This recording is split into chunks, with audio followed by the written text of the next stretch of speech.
So yun guys, ito yung isa sa trabaho ng pumpman, no? So kung pumpman ka sa barko, ito yung isa sa trabaho mo, no? Magpalit ng mga balbula.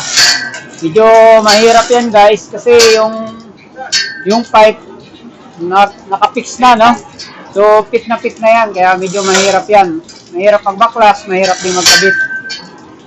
Kaya siyempre kasama natin yung kanyang assistant, no?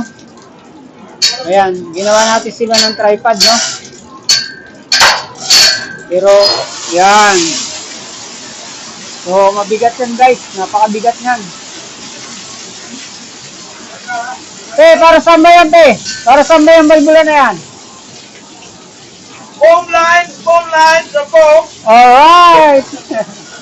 So, yun yung ating pamba, no? Ayun yung pamba natin, no? So, yan, napalitan na nila yung isa, no? Napalitan na nila yung isa. Yung katabi.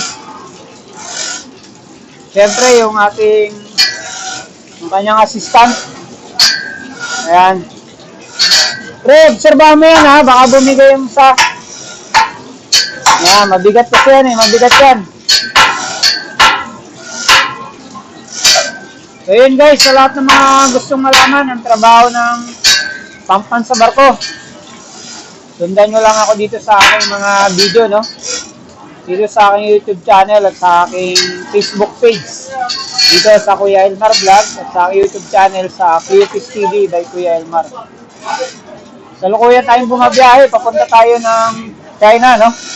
Galing tayo ng South America. Ayan yung ating bridge. Navigation bridge. Alright.